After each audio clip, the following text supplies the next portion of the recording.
Dr. Latoya K, your Elite Miss Earth Wisconsin, and today I am going to show Kiki how to safely steep ashwagandha root and valerian root. Both of those herbs are pretty powerful. They're really good for depression symptoms and anxiety symptoms, but they can also be poisonous. So she's going to learn how to steep both of them in safe amounts. You ready? Yes. Okay, so we're going to start with this satchel here.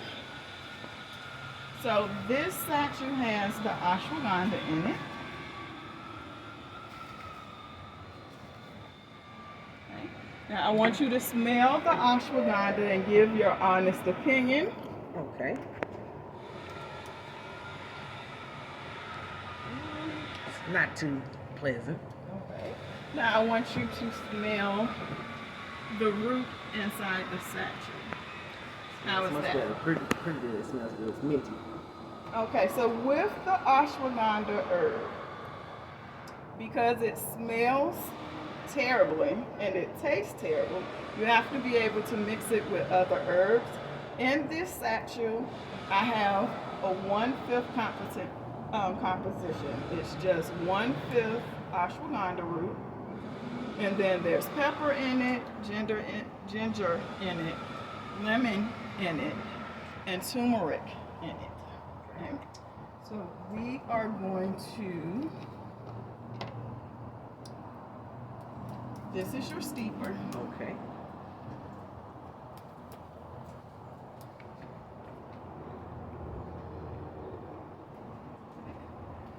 And we're just going to put a little tiny bit in your steeper, roughly 1/2 teaspoon. And so if you take a look at what's inside the steeper, open it up for the camera, you'll see that that's a very small amount of herb. The ashwagandha is only 1/5 of what's in there, so we're talking about maybe that much. Okay. Now you're going to close your steeper, pick a cup, Drop it right here. and you are going to steep that herb. On average, you steep for about 7 minutes. So I usually drop it in there in the morning time. I then go do some other things, come back to it, and then add in the other ingredients that's going to make it taste good. Also going to steep Kiki's second cup, and this is the valerian root. So Kiki, I want you to smell, give your honest opinion.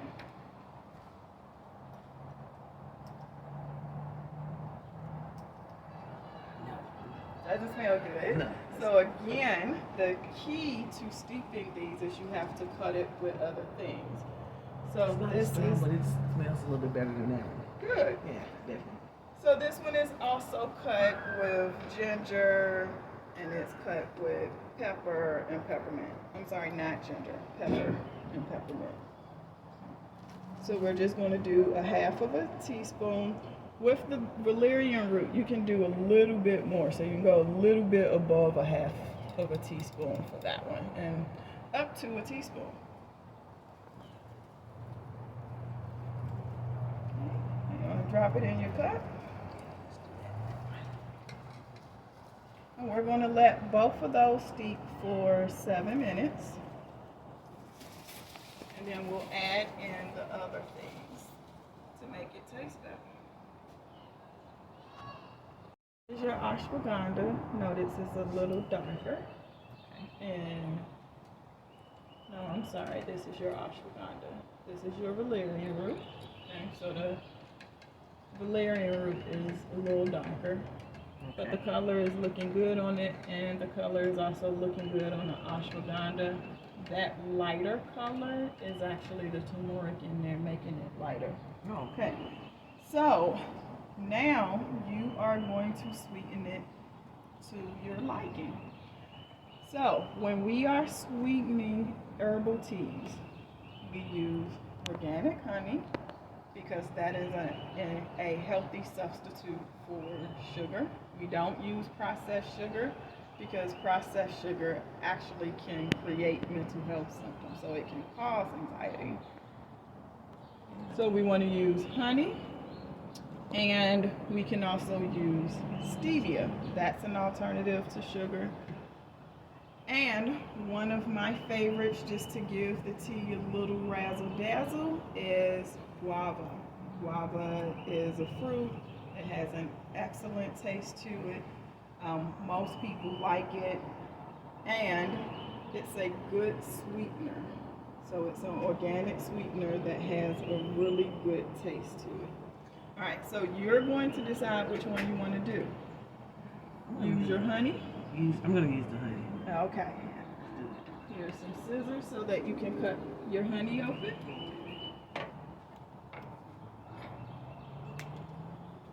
Okay, and we'll just put it.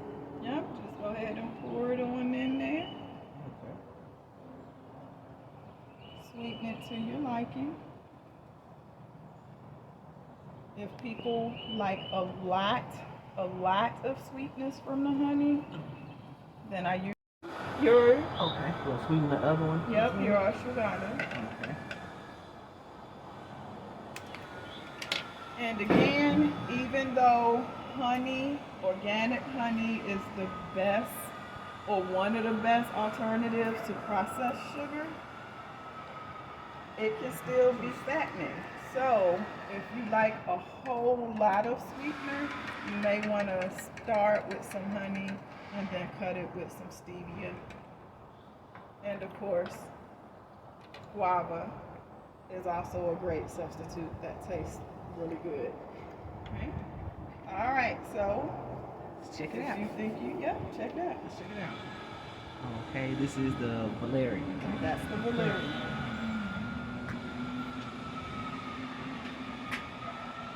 It's pretty good. Pretty good. Okay. I like that. You like that one? Yeah, I did. Good. Let's try this.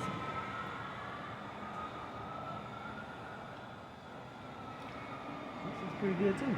You like that one? Mm-hmm. Okay, and that's your ashwagandha with the ginger, the turmeric, and other things in it like lemon. All right, good. I'm glad that you like them. So, here's the key. We do not drink both of these at the same time. We drink one in the morning and one at night. We don't want too many of the herb properties going into the system and overwhelming the system. So the idea is you want to drink one in the morning, one at night for 30 days, very similar to how you take psychotropic medications. Usually you take them every day, maybe one in the morning, one at night. It takes 30 days for it to build in your system and to work effectively. We're doing the same thing with the herbs. Tea in the morning, tea at night, 30 days so that it works in your system, and then you have a much more healthier and safe way of managing your symptoms. Now, I want to point out how there are parts of the herbs floating around in the tea. It is safe to drink those, so do not panic if you steep and some of the herbs leave outside of the steeper and go into your tea. It is all safe to consume in the amounts that I've shown you. That's good. I'm gonna take this one. Okay. Visit me on YouTube. It will be called Healing with Dr. Latoya K, or Herbal Healing with Dr. Latoya K.